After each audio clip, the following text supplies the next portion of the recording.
Hi everyone, I'm going to be going over what we were going to be doing in the lab originally and what's also for assignment 6.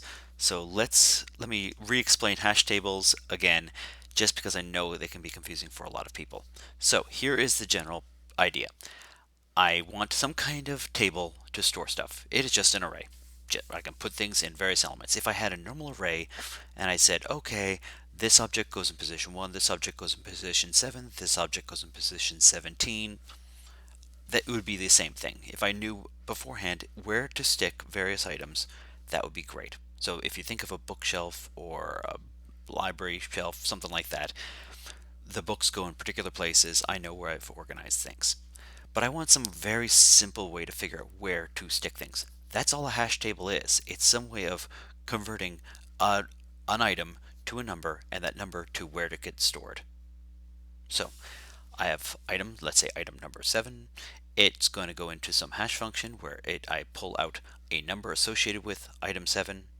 That number is then somehow magically, so we have some magic math function that says, hey, it's going to go in this position here, position 4, and every time I check item 7, it always goes position 4. If I say what's in position 4, it will give me item 7. It allows me to go backwards and forwards between the item itself and where it gets stored.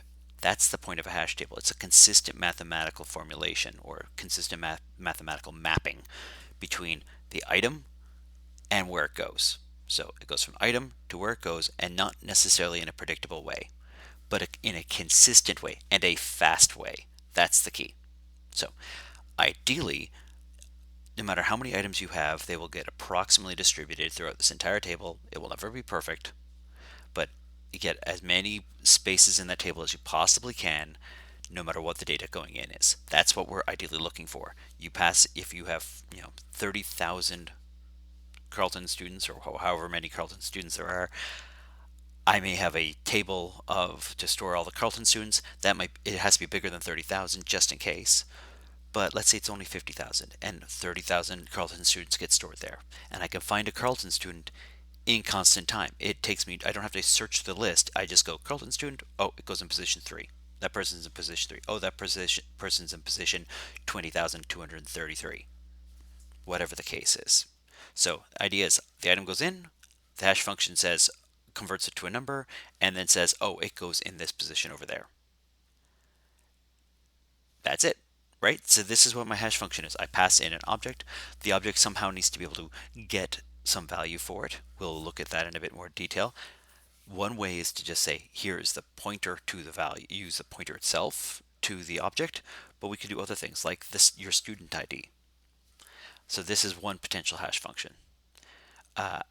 And oftentimes I'll say, I want to be able to get a particular ID for a student, right? And then I pass it into this hash function and presto changeo, the right thing comes out. If I do it with the pointer, notice if I have two items that are identical to one another, they're going to go to two different places in my hash table. They're different positions in memory. They look identical, they don't go to the same place. So I may not want that always. So I'm going to actually implement a full hash table for you guys. So again, if I change things around, I may accidentally try and send item 7 over. If I change what my hash function does, it might try and send it to position 0. If there's already an item at position 0, like item 22 here, then I get what's called a collision. A collision means I can't store something in there. And there are workarounds for it. For example, one workaround, what I threw at people in the exam last year, was I could have a linked list at each position. So at position 0, it's not just storing an item, it has a linked list there, and that linked list holds all the various items I might hit, right? The linked list has a size 0, there's no elements in the linked list here, there's one element in the linked list here, there's one element in the linked list here, right? And I could just expand my linked list. And every time I have a collision though, it's still a bad thing, because let's say I have 20 items, 20 things in my linked list. I have to walk down that linked list element by element to look for what I'm looking for. It takes away all the benefits I get from a hash table. A hash table allows me to quickly, in constant time, find an item. I don't have to walk down any kind of lists or anything like that. I just jump to where I'm going. With a linked list, if I have a bunch of linked lists and I have these linked lists end up being really huge, I'm suddenly doing a linear search again. It's slow again. So there are pros and cons to everything, but we're just going to look at a basic hash table. So if we have a collision, what's going to happen is I'm not going to store anything at all. So I'm going to check to see if there's something already there, and if there's something already there, I'm not putting anything new in my hash table. Okay, so that's what my insert function is going to end up doing. So let's actually just have a look at this, and then while we're doing that, I'm going to use a template. Okay, so first of all, I'm going to do the hash table without here's my hash tables. I'm going to make a brand new class, and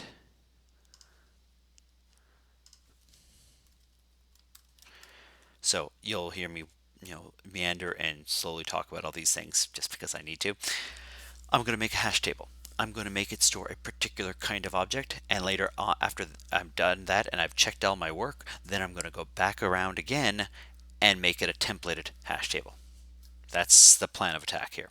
So what kind of functions do I need? Well, first of all, I'm going to need some kind of array that's going to store stuff, and I'm going to also make a new array or a new type of object, new class, and I'm going to call it payload again. We've had something called payload last time, but why not? All right, payload is going to have what's going to have? It's going to store an integer. Why not? Um, and that's what I'm going to, so I can get the value or get the key. All right, so int get key, and I need public.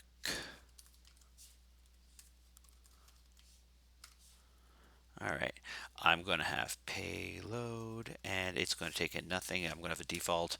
I'm going to have a payload that takes in int. Well, let's call it val again, just to show the this pointer again. Okay, and then I'm going to be able to get a key, and maybe I want to print the data. This is not needed, but so I'm going to have a void, and do I want to use a void or do I want to return a character? Let me think here what I want to do. I could do one of two things. Um, so let's do a void and to string, call it that, and then I'm going to have a character pointer. I'm going to have some destination buffer. I'm going to have int des size.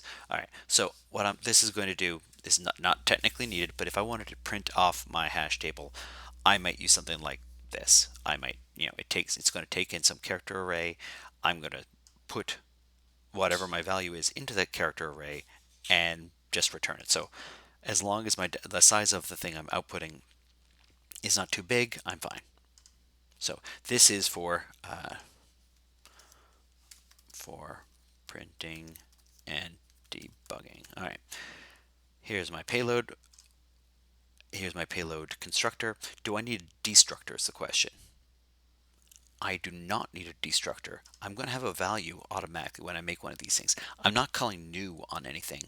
I just have some value that's sticking around, right? I do not need a constructor or destructor if I'm not calling new, or if I'm not making some dynamic allocation of memory. All right. Or if I don't want to set something up by default, right? So I have a constructor. All it's going to do is set my value. I do need a destructor because I'm not calling new. I technically didn't even need the constructor. I could just say it's going to default to 0 or something like that, but I'm going to use a constructor. Okay, so let's make this. Oh, I need to do my payload.cpp. All right, so I'm just going to keep on throwing these out there. Boop-a-doo. All right.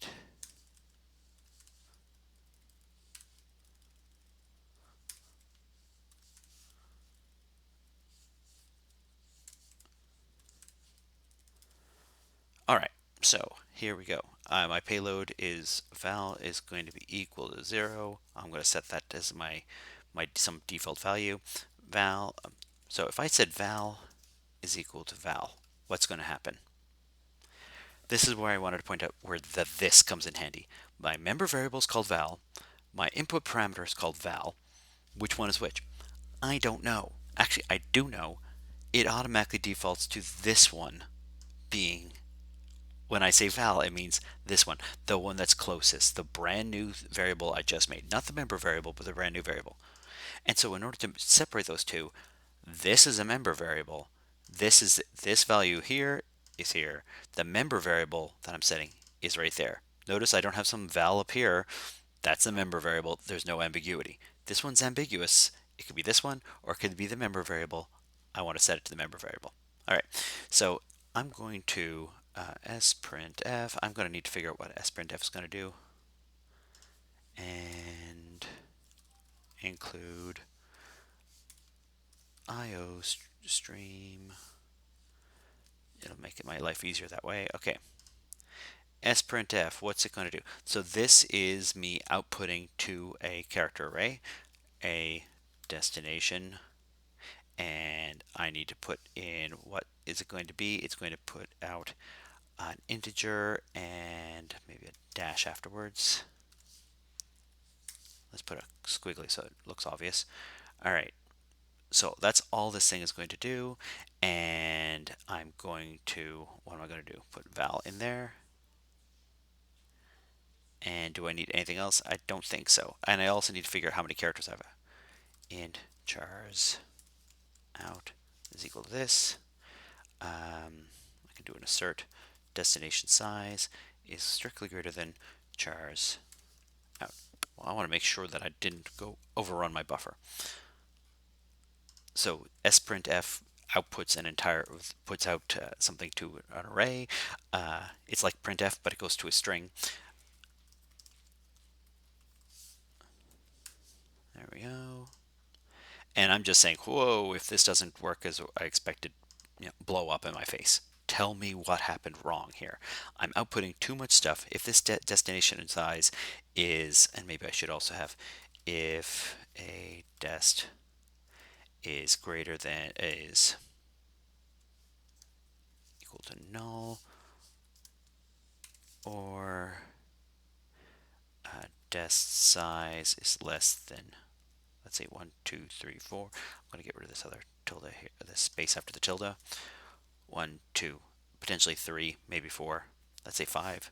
If it's less than 5, then I want to return, right? Don't do anything at all if it's not what I expected to. I should also maybe set, no, I'm not going to do it. I'm not even going to do that.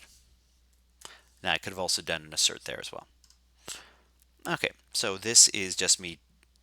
This is not necessary for a hash table. This is just me being able to potentially be able to output stuff. Okay, I'm going to comment this out in a little bit, but I'm going to return val. Okay, so I need some kind of unique, either a unique key, or if it's not unique, I can expect things to go in the same place each time. The key that I'm dealing with is what, so I could have returned, so here are some other things I could have returned. I could have returned the this pointer and cast it to an integer. That it's a location in memory, it's an address. I can just pretend it's an integer. I'm good to go, right? That would have also have worked. If I have a string, I could try and somehow convert a string to a number and spit that out. I need some kind of number that I'm going to be using to find and look up these things. And it might be a pointer, it might be some kind of, like your student ID, it might be anything. It is just some key, some kind of identifier for each of these items. This has nothing to do with a hash table. This is just, I'm going to need some way of figuring out, having a number associated with each object I'm going to store. That's it. All right. So we're going to use that later on for our templated version of this. Okay. Here's our hash table that I need to do. I'm going to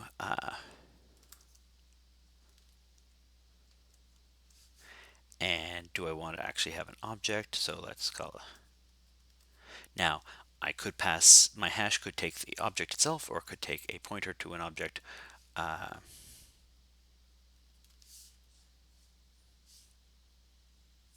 Let's call it that. I'm going to make a hash table. Okay, so this is going to be table. All right. So this is going to be my hash table. I could call it hash table if you wanted to. Let's call it hash table. I'm going to make a hash table. Now that's a dynamic array. I don't know how big this hash table is going to be. I don't know if I want to make it a certain size. In fact, let's make my hash table based off of what I get passed.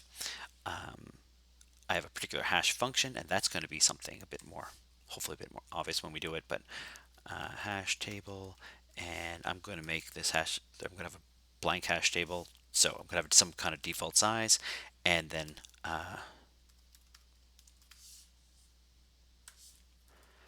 my hash table itself, let's do this, and just call this size. All right, so I'm going to make a hash table, and it's going to have a particular size. There's a default size. I'm going to have constant int default table size is equal to 20, let's say. I'm going to use this when I call the default. Otherwise, it's going to be based off of what the size I pass in here is. And I might want to do unsigned int. I know it cannot be a negative value, right? I can't have a negative size table. So why not? All right, my hash function, I pass in some value, it figures out where it goes. That's it. It doesn't put anything anywhere. It just says, oh, it's object 7, put it in position 4. There's no where I'm going to put it somewhere or anything like that. It's just I pass in some value, it says where it goes. In fact, I may actually change this. I may change it for a very, very important reason. I'm going to need to sometimes just use the ID, whatever the key is, to find something, to find where it goes in the hash table. And so let's do it this way. Let's overload. So instead of, I have two different ways of doing the same thing. This function here is just going to call this function up here. That's it. It's an overloaded method. This is why we have polymorphism, because when I call hash, no matter what, I expect it to tell me where the heck does this thing go. Notice I do want to actually have an integer. So let's change this. Let's keep it as an integer and then test to see if they're fine. The reason I want to do this is because if something is not a proper hash or something goes really wrong, use -1 for bad data, right? It's going to return a -1 and I go, whoa, that's something wrong here. Okay, so what is going to go in this hash table? It's going to be an array of arrays, or an array of pointers. Why? Because I don't want to just put a whole bunch of payloads in there. I want to just put the pointer to the payloads. I want to do that because if that payload doesn't exist, I could put a null there and I know that there's nothing in that position. Otherwise, I don't know if it's if there's something there or not. I want some way of clearly identifying whether something is there. So I'm going to put null everywhere for each. It's an array of pointers to payloads. And for each of those pointers, if there's nothing in that spot, I put a null. Okay, here's my hash, and maybe I need to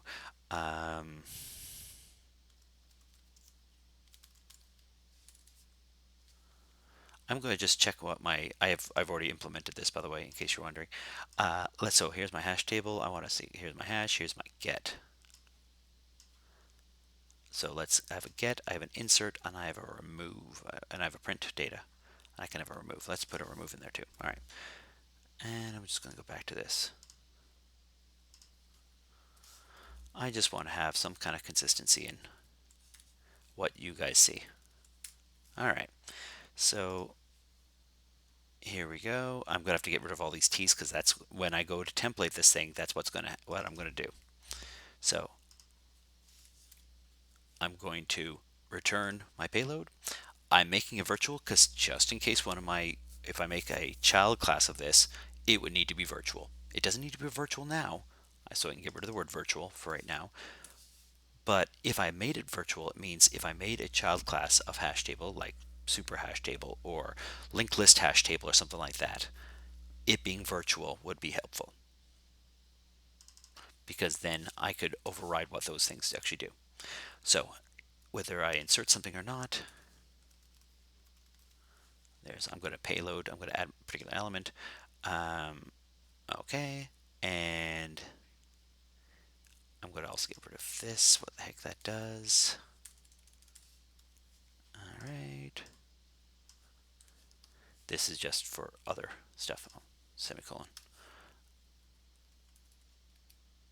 All right. So this will insert a particular item into my array and return true if it should go in there or not. I have some kind of function that all it's going to do is print off what's in my hash table. That's useful for just for debugging. And then I might want to remove a particular element. So I might say, okay, remove this particular element. So I pass in some particular element. I'm going to make it payload again. So I know what it is I'm looking for. I can remove it from my hash table. All right. So, and by the way, I'm going to need to include some extra stuff in here. So,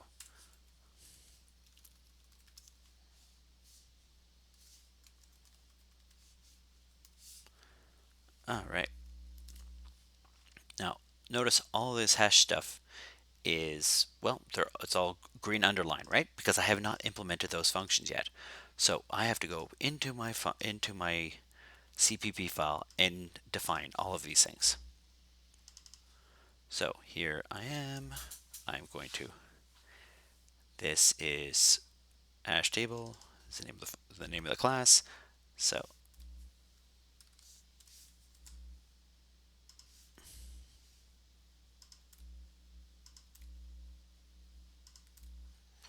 I'll go back around afterwards and put the curly braces and stuff like that in there.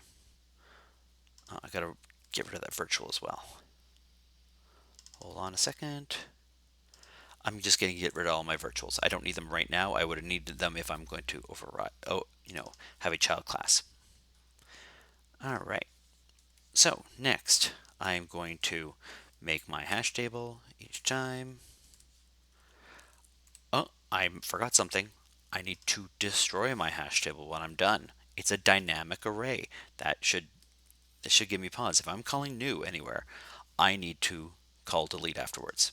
So I'm going to have a destructor for cleaning up my hash table. It's not going to take anything at all. It's just a destructor. So I'm going to go back, put that in here. So since this requires a call to new, I'm making a new array. Because I'm calling new, then I need to call delete afterwards. If I need to call delete, I need a destructor. I need to clean things up afterwards.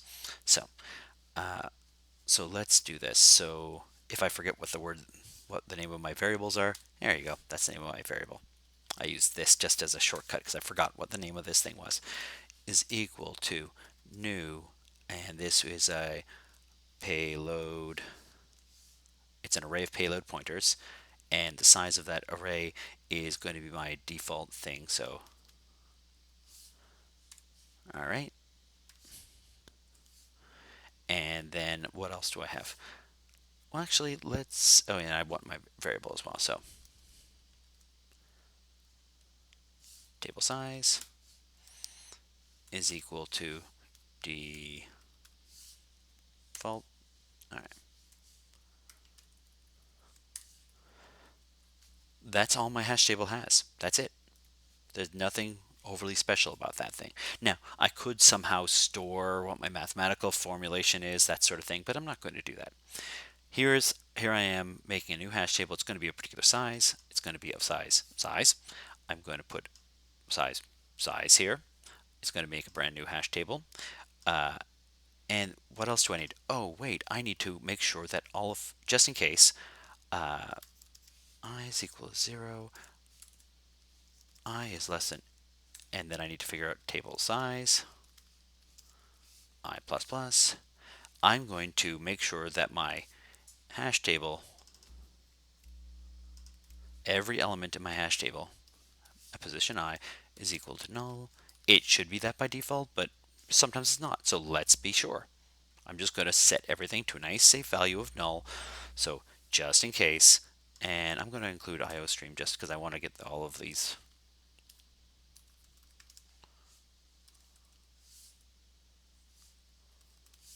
I want the definition of null, essentially. It's equal to 0, but if I don't do that and something else happens, well, I don't know what it's going to do. So I want to be able to just drop in a null. It's equal to 0, but that's how it's defined. Okay, I'm going to set everything to null, and after all is said and done, so I make my array of a particular size. I set everything to null. When I'm deleting my array, I have to check to see if a hash table, if it's not equal to null, because it could be, just in case things don't get allocated properly. If it's not equal to null, I then want to, I don't know if I'm going to be deleting the individual elements I stored in my hash table. I'm making these things, I'm passing in pointers. It's not really my job to figure out if I have to clean up the actual pointers that I'm storing in here.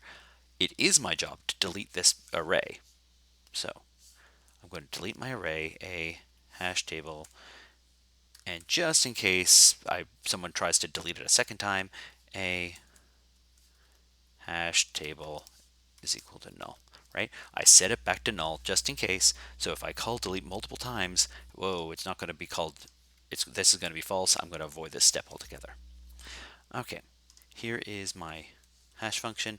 I need to figure out some kind of cutesy hash function. It can be anything I want, so I can return, so key, and then maybe it's 497, making some number up here.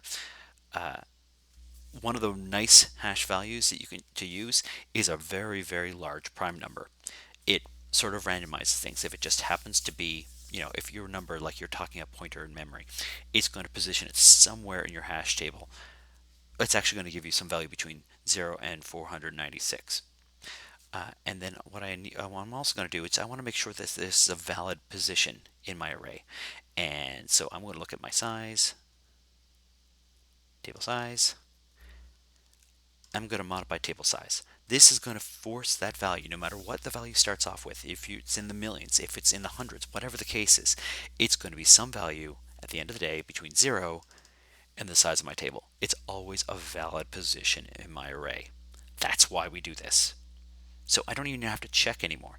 It will be a valid position in my array. So you pass me some key, could be anything. It's going to give you some position in the array. Where? I don't know. You don't know. And now I could say key, multiply by 2, and then this. It could be anything. You can almost give any mathematical equation. As long as it's some safe value, it's going to land in some place that you expect. Sorry, not that you expect. It's going to land in some safe position. And the more random it is, the better, because it means you don't get clustering or clumping together of your data. They're all going to go somewhere in one of these many slots in my array. If I cannot predict where it's going to go, that's sort of an ideal situation. All right, here is I'm passing in, so if p data, and otherwise I'm going to return -1, as in if the pointer you gave me is null, it's not going anywhere, right? So let's see, what else can I do here? So I need, for p data, I want to get the actual value for my data, so I'm going to call p data and then get the key, and I'm going to call hash with that key.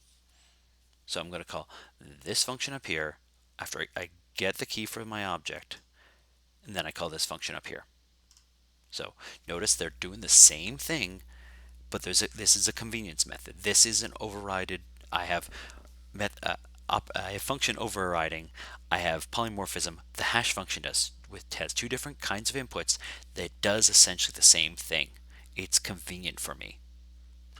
Okay, so here's my get function. I'm going to get a particular object. Well, so what this thing is going to do is it's going to return, given that particular key, get what I'm looking for. Okay, so if I say hash key, what's that going to do? That's going to give me IDX. That's the index to my array that I'm going to be grabbing stuff from, and I can also do an assert if we wanted to, just to be on the safe side. And I want to find out where the heck my thing is.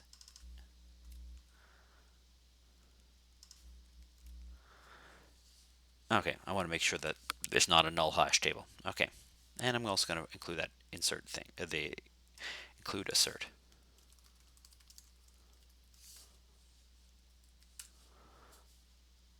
Okay, just this is a sanity check. This shouldn't actually ever be hit. I'm just being safe. That's all this is for. It doesn't even get used. It's just a sanity check. Okay, so now that I have this, I can say a hash table at position idx, so at that position, and what I want to do is just return that. If it was null, it returns null. There's nothing in the position. If it's pointing to something in particular, it's going to return the pointer to that thing. Perfect. That's all I need it to do. This could be null or not. Uh, it may be null, right? It could be null. It could be a particular payload object. All right. If I'm going to insert something into my hash table, what do I need to do? Well, I'm going to figure out what the heck this thing is actually doing, and if element is equal to, if there's no element being added, return false. Fine. So you gave me junk. I walk away and just say I'm not adding anything. Okay. If that element is not something that's pointing to not, if it's not null, then I'm going to try and add an element. So what I need to do is I need to get the hash of element, or actually I didn't even need to do that. Can I do that? If I get the hash for that particular element, it'll return -1 if it was null. That might do it. IDX. If IDX is less than 0, return false. All right, that's easier than trying to do this test up here. All right, so if I pass in I try and call hash for a particular element, it says where it's supposed to go. If that place it's supposed to go is not in my array at all, okay, get the heck out. Okay. Next, so I know that if I'm in this position now, I know it's going to go to a valid position, but I don't know if that valid position is already taken. So I need to see if, let's say, if a hash table at position idx is equal to null. So if there's nothing already there, or if there's something already there, it depends on how I want to look at this thing. If there's nothing already there,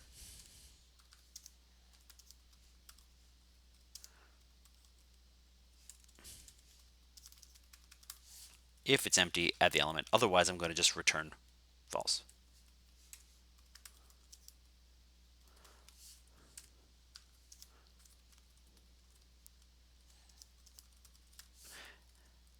So if there was already an element there, this would not be null.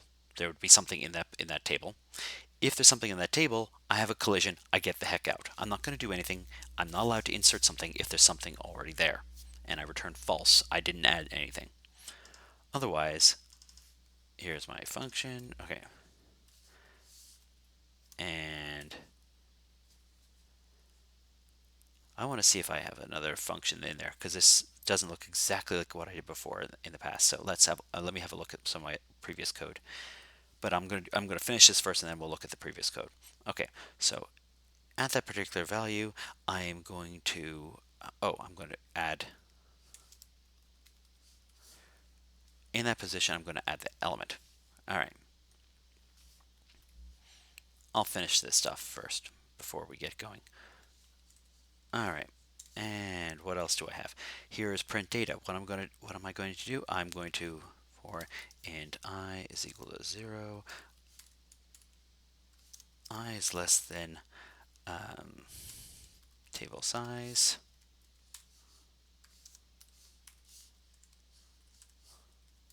I'm going to go through each individual element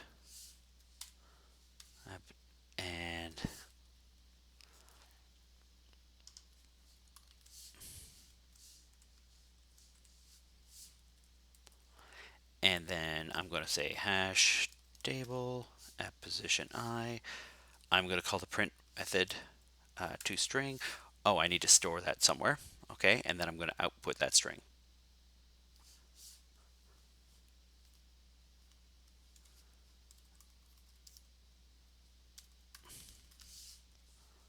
figure that out in a second. So I have char.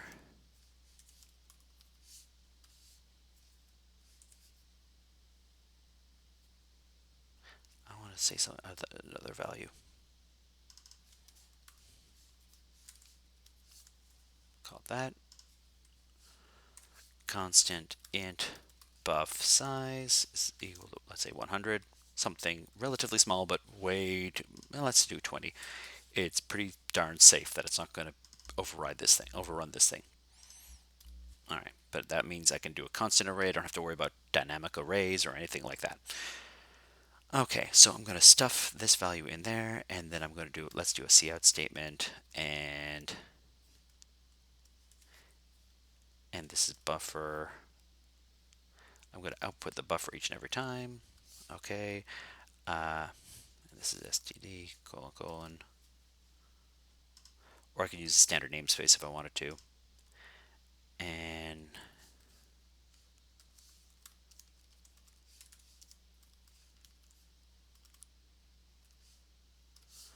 all right, brand new line at the end. So this is just going to output every element in my array. Oh, except for if I have a null. So else, and then I'm going to do std cout. Let's put a null here, like this, and that'll do at least for now. Or I could just put the word null all together. Okay, so I'm going to keep on outputting what the element is, or the word null afterwards, one after the other. It just outputs my entire table. Okay.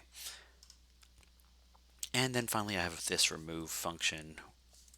So what's remove going to do? I'm going to find out if my elements in the array already, that's where I want it to do something. So I want to get, given a element, I want to get the actual, an ID, get the actual value.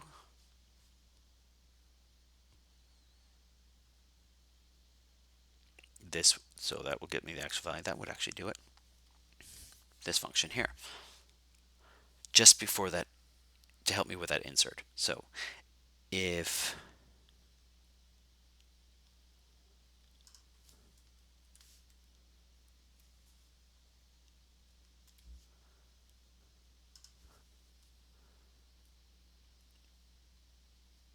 what do I want to say it?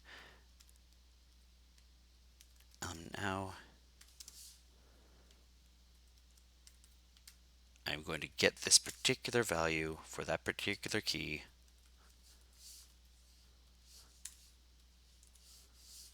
and I'll explain what I'm trying to do here. So I could have done multiple different things. I could just put in the index, I could just get the actual value, or I could say I'm going to pass in a particular node itself and get the node at a particular, based on a particular key. Either one would work. The reason I might want to do it one way or the other is just to try and reuse my code. So I might want to use, I'm going to actually undo all of the things I just did, but actually let's do this just because I think it's useful to look at. Element, so if the value is not equal to, if the value is not less than 0, and I know it's a safe value, so I'm going to get the key. I'm going to get whatever is at that particular position. Now, why do I want to necessarily do that? Well, because sometimes I actually want to, it was useful for when I did the linked list version of it. If I happen to have something like a linked list, or if I have something like an array of elements at each one of those spots, I still need to do a search through all of my elements. I can't just get whatever was at position index. I have to search to see if that thing is actually in there or not, and then return it. So in a more general case, what I might want to do is pass in the key and get the individual element I'm looking for. If element now is equal to null, if it's not already in there, so I don't accidentally duplicate things. If it's not already in there or not already in there, I just check to see what's currently at that particular key. I can just return the value I'm looking for, if it's in there or not, if there's some other elements already in there or not. Okay, so I want to get the element at that particular, so I can get whatever's in that particular position, and if that value is not, if that element is null, it's not there at all, then I'm going to return. I'm going to insert my element in there into my array, or add my element to my array.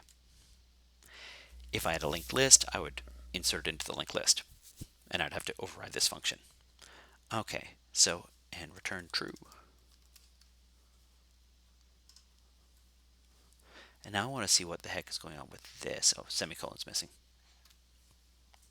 So I get my element now. If it's equal to null, then I'll do this. It's more important for this down here though, because if I want to remove something, what I want to do is I want to get the element, so I can check to see if element is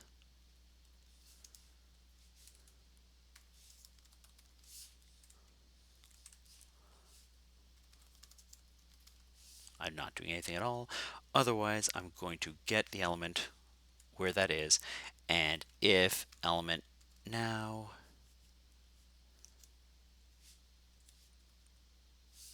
get key is equal to element get key, we know that the same thing, then I want to actually remove what that element is. Right now, because I only have this one array, oh, I actually do need to figure out where the heck it's actually being stored. Okay, here I'm getting a particular element. I'm seeing if it's already in my array. I need to be able to delete something from my original array, but it may not be necessary given what I'm doing, because I'm not doing the linked list version of this.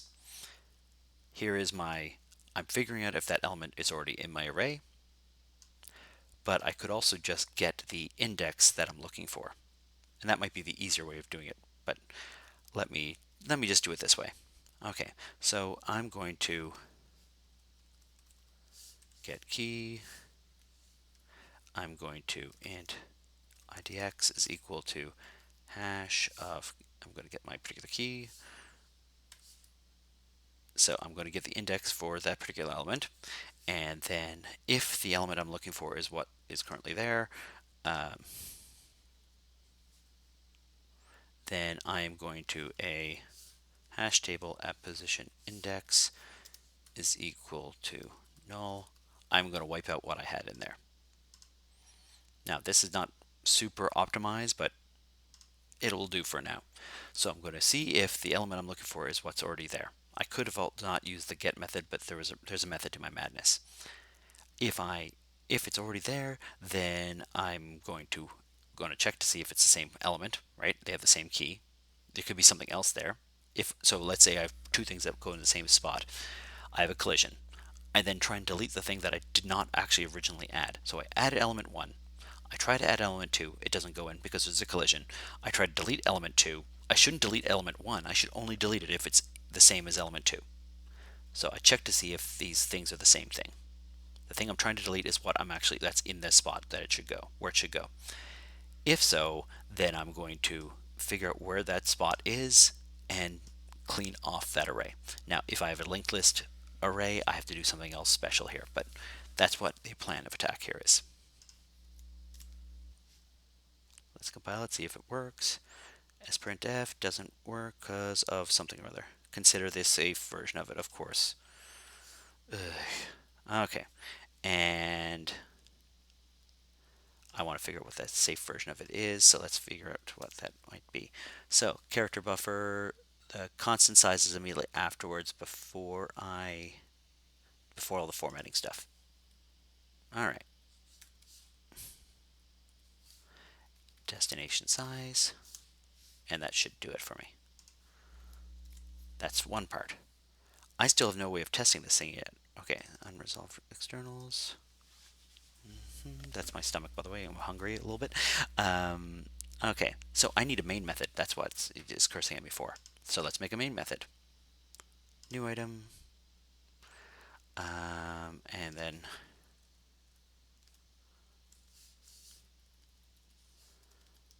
tester. And then we'll include,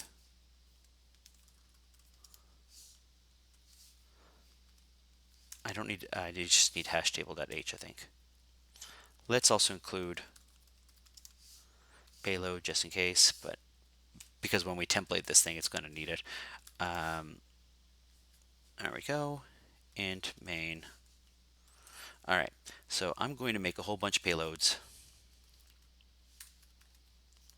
P1, and that's going to take in the value 45, and I'm going to make like a bunch of these.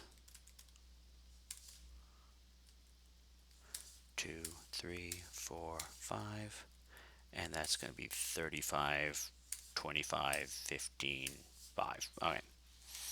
I'm going to also make my hash table. So hash table, and that's going to take in, there's my hash table. I'm going to make a brand new hash table. So I'm going to say p underscore ht is equal to new hash table, and I want to set it to a particular size. So let's say size 30 should be, actually let's make it 10 because there's only 5 elements here. I'm going to make a hash table of size 10. All right, and what's that going to, why is it cursing at me? It's inaccessible. There we go. Let's go to my hash table function, and there we go. That's my problem. Public, private. There you go. That should do it.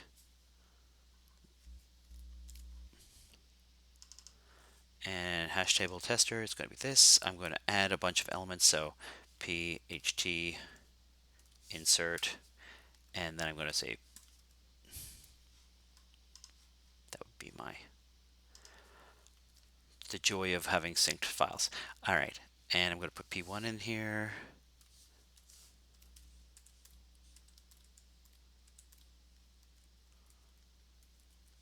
Two, three, four, p4. Autocomplete getting in the way. Okay, there we go. I put in 5 different values in here. I'm also going to, let's remove one of these values, p ht remove, and I'm going to remove p5 just in case. It's the last one I added. It's the most likely to not have something in it, but it might have something in it. And what other things do I want to have? I want to do a printout as well. So I'm going to do pht print data, and let's see, can I also do,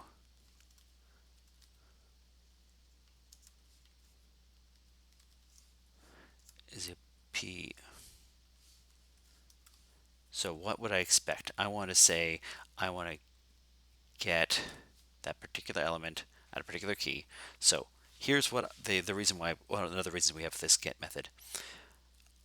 If I actually had the original item, I wouldn't need the hash table. What I want to be able to do is access it like so. Here's your student, I have your student ID. I want to get your student information, right? The ID allows me to access what I'm looking for.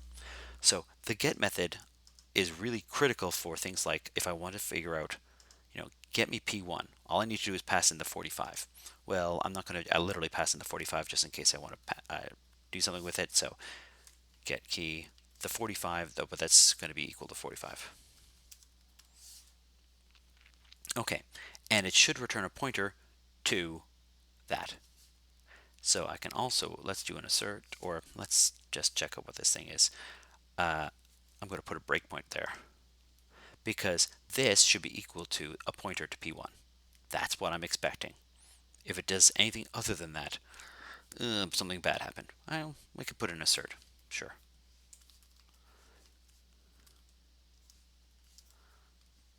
At P1, right? The pointer to P1 is the same as the pointer to data. It should get me whatever P1 was, provided everything went in the hash table correctly.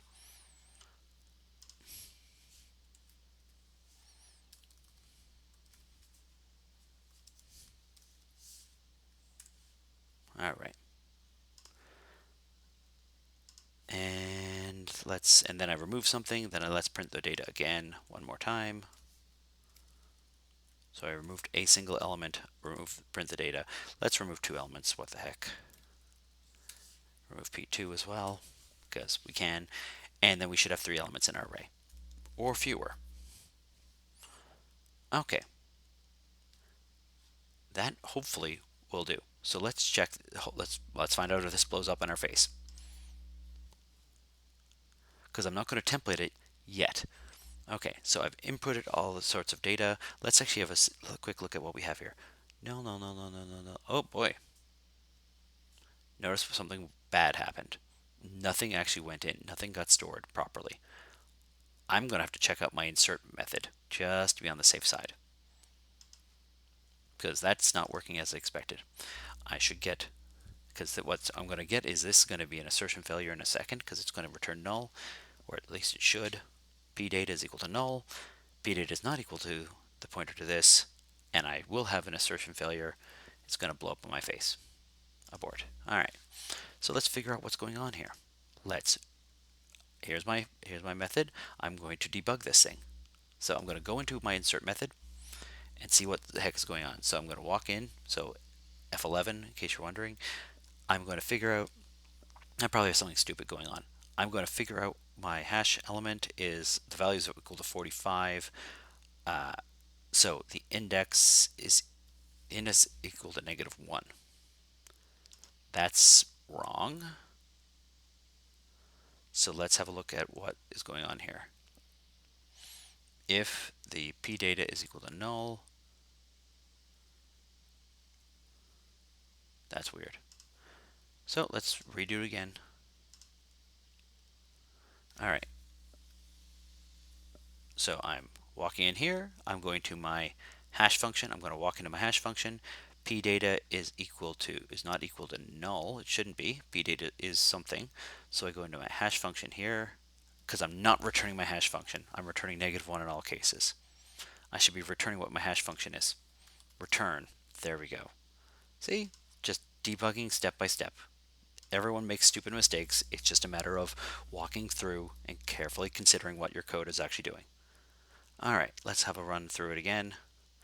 I'm going to get rid of this thing. I'm going to continue. I'm going to see my, let's see what my output is saying now. 45 tilde, no, no, no, no, no, no, no, no, no. Okay, the first 45 went in and the other ones didn't. Okay, that's another problem again. Unless they're all going to the exact same position each and every time. Oh, that would be bad. Let's find out. So we're going to put a breakpoint in there again, and let's see what happens. So the first 45 went in. We knew that. The second one is going to find out, I'm going to figure out where my hash position is, and it's going to 0 each and every time. So they're all going to the exact same place, no matter what. So with the key value, whatever it was, and the table size of 10, oh, because they're multiples of 10. Notice my table size is 10. These are incrementing by 10 each time. This is a happy coincidence here. Look at what my hash table actually is saying. Let's change my hash table size. You'll see what happens. This is what happens when you have a bad hash. So here's my hash tester.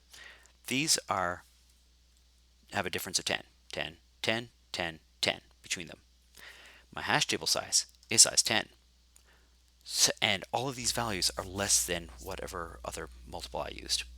So what ends up happening is they're all being assigned the exact same position each and every time. If I change this to 11, everything's going to change. Where these things are going to be positioned is going to be different for each one of these tables, and the math will actually work. But the way the math was working right now, they were all being assigned to the exact same position in the array, which means I can store one and only one element in all of those for all of these things, and all the other ones went to the exact same location as well. As a result, I don't have any kind of distribution of my data. So let's do it one more time and see what happens. So this is the challenge of a hash table. So let's see, what else do I have here? I'm going to let's just walk down this and see if I'm going to hope for the best here. It's going to print my data. Let's see what it actually has for the printed data.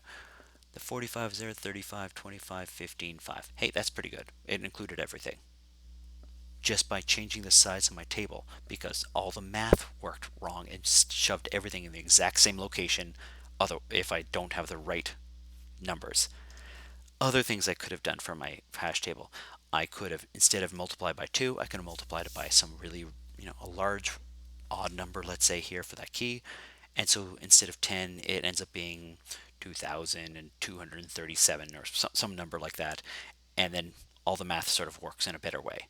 But just because I chose an unfortunate hash function, it meant every single one of my values went to the exact same location each and every time with the original one. And because it's based on the table size, and because my numbers were all just 10 off from each other, they all were shunted to the exact same location each and every time. I got very unlucky, but that's actually why you have to check your hash functions, see how many collisions you have. Okay, so let's go back to here's my call stack. Remember we talked about stacks? Hey, call stack. Yeah, this is how your programs are actually running. So I am going to get a particular key. Here is, I should be getting the value for p data. The p data should be equal to the value I'm looking for. P data has the value 45. P1 is equal to the value 45. That's what I would expect. Great. I'm going to remove P5. I'm going to remove P2. I'm going to print off my data again. I'm at the end of my program, and I removed 2, the 35, and I removed 5, the 5 right here. So my program worked as expected, which is fantastic. But I had a really weird coincidence of the hash function not working as expected, or being a very, very bad hash function given the data that I input. And so one of the things you can do is just sort of play with the data a little bit to try and make it work. So let's change the data one more time, and let's do 17 times that. 41, 43. Let's say some big number. And I'm also going to check my table back to size 10 and see if I still get the same problem as I had last time. I might, I may not.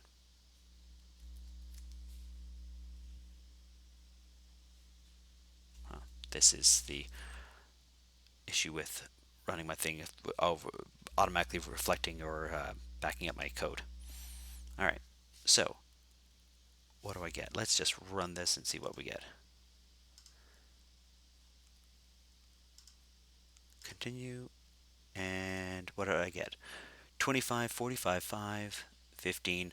The 35 had a collision, where what it was, I had some kind of collision and the 35 wasn't included. Right? This is what the problem with the hash table is. If my numbers are not sufficiently big, so let's make that table 40. Compile it again, run it, and I should have pretty much everything in here, 35, 15, and they're going to go in some random position in my table. And when I remove it later on, they get removed from the table. It's all about having the math figure out a relative or appropriate position to put things. Okay. Next up, I'm going to take, here's where the fun is going to begin. I'm going to take all of this code here, and I'm going to, so let's, payload at CP shouldn't have that actually. Oh, that's payload. All right, so I want to go to my hash table. I'm going to get rid of this hash table.cpp, put everything in hash table.h, and so let's move this off.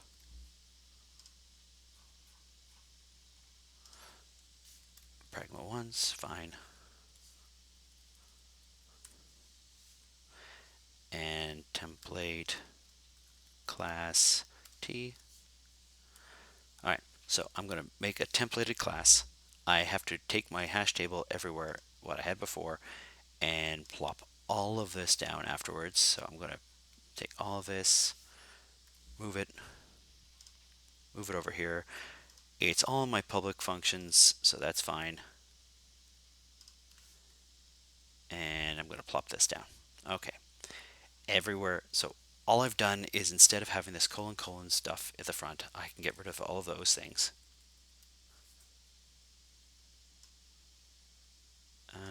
is that looking weird?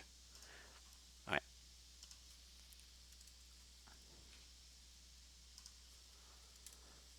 All right.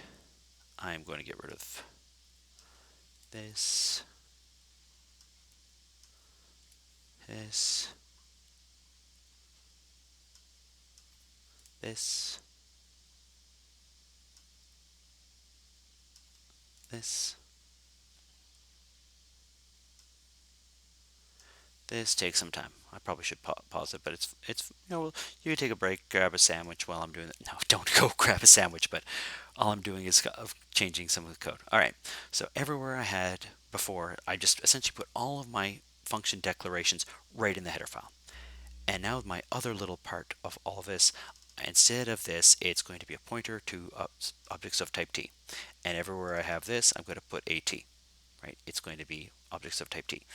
And this should be fine. Everywhere the word payload was somewhere before, it is now T. In fact, I can get rid of the payload.h altogether and not be, and it should show up all the errors wherever I call payload. So this is going to take a value of type T. This is going to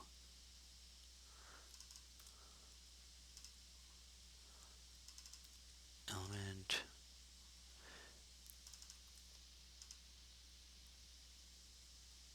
I'm just looking for the word payload everywhere. Okay, payload. We're removing elements now. All right. Okay, so now notice what I have. So it's only cursing at me right there. Everywhere in my hash table.cpp, I can actually delete this entire file. Hash table.cpp. I'm going to delete that. I'm just going to remove it right now, just in case. But everywhere in hash table.h, I don't have the word payload anywhere. Payload, no, nowhere in the file. Everywhere I had the word payload, I now have this T. Why? Because it's I'm holding an object of type T. What is that object? I don't know. It's a pointer to type T. As a result, now my hash tester function, I'm going to go through here and I'm going to put, it's going to take something of payload. It's a new hash table of type that stores type payload. That's the kind it's storing. And if I compile it now, let's see if it works. Boom. Everything worked just as it did before. All I did was say, I'm not going to specify what kind of object it is, but that object, whatever I store in it, has to adhere to certain rules. Look at what my rules end up being, though. Hash table.h, let's remove this. So let's have a look at some of the rules. I need to be able to make a new array of these things. That's fine. I need to, where is it now? Here's one. Here's a rule. I have a pointer to a data type. I need to be able to call get key. That did not. If that does not exist, what's get key defined as? I don't know. So any object I'm going to store in this hash table has to have a function called get key. Any object in this hash that I'm going to store in this hash table also needs to have, here's get key again, for a particular element. There should be a toString. It has to implement toString as well. If it doesn't have these functions, it cannot be put in my hash table. Essentially, by using a template, it says this is the requirements, this is the blueprint for any object I'm going to store. It has to hit these particular functions. It has to have a function called getKey. It has to have a function called toString. If it doesn't have that, bad stuff is going to happen. So let's have some bad stuff happen. So I'm going to comment out this. This is just a toString function. It's not going to even, it doesn't, it was sort of a sort of a nice to have function. It wasn't even that necessary. I'm going to comment it out, build my code, and boom. ToString is not defined in payload. Go away. Right? I'm not allowed to use this class payload until I have a function called ToString. If I do not have a function called ToString, I'm not allowed to use it. The hash table has spoken. The hash table has a function. It calls ToString for one of these objects, the object of type T, whatever that class is, has to have a function called toString. Otherwise, I'm not allowed to use it. It's up to the person using the hash table to send the right data now. It's not a matter of change the hash table for the data, it is change the data for the hash table. That's what a templated class does. It forces you to only take certain kinds of objects or certain kinds of data that fit a certain criteria. Maybe that could be it allows you to do cout statements or something along those lines, but it has to fit a certain criteria. So if I go back to my payload, I get rid of my comments. So essentially, I make this toString function exist again, and I go to compile it. Everything will work as I expected it to before, with no big issues. Heck, we can even change around if you want to test things around again. I'm not going to make it size 40. I'm going to make it size, well, we did a weird function, so let's make it size 10.